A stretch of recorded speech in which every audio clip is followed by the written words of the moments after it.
1827 साली ज्योतिबा जन्मले. 1890 साली ज्योतिबा वारले. महात्मा ज्योतिराव फुले लढी होते चांगले. भारत देशाचे भाले फुले करून गेले. मुलींना आणि पुरुषांच्या मुलांना शिक्षण मिळत नव्हतं त्या हो काळाला.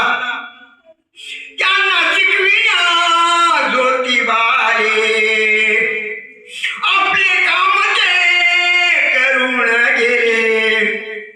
टाकीचे धाव सोसून देव पण मिळविले.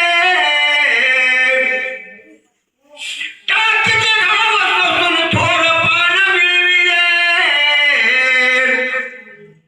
त्यांनी व त्यांच्या पत्नीने विद्यादान केले. भारत देशाचे भाले फुले करून गेले.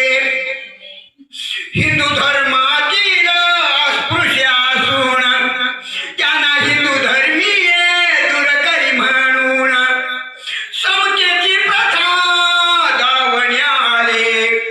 आपला हौदादी फुला ठेवले. तांदळाचे तहान भागून आशीर्वाद घेतले. त्यांच्या हौदात पाणी अस्पृश्य प्याले. भारत देशाचे भाले फुले करून गेले. व्हिक्टोरिया राणी इंग्लंडच्या होत्या. तेव्हा त्या भारतात राज्य करीत होत्या. त्यांचा मुलगा पुण्यात आला. त्याचा सत्कार पुण्यात ठेवला.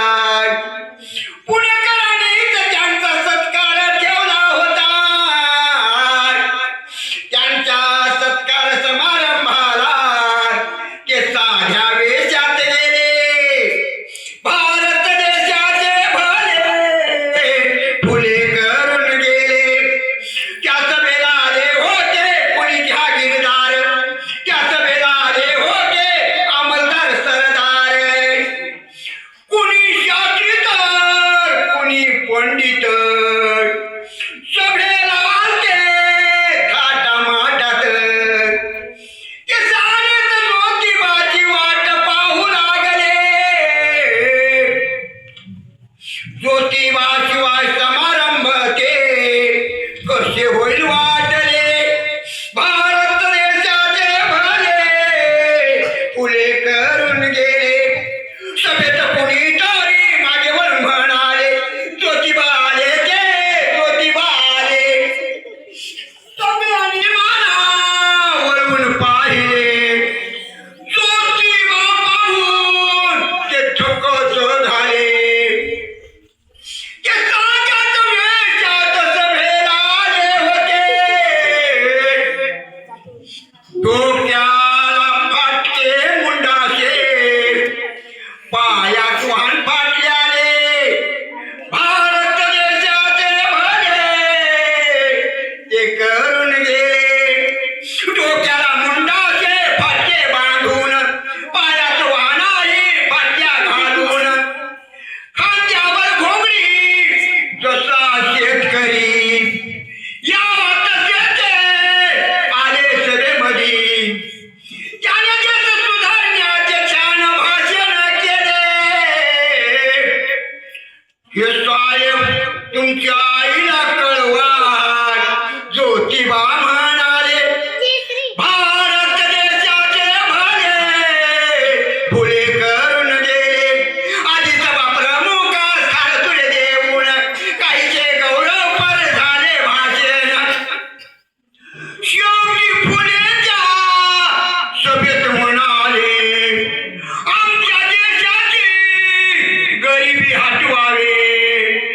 आमच्या मुलांना तुम्ही चांगलं शिक्षण द्यावे. त्या मुलातर्फे निरोप राणीला ते मग सापणे करविले.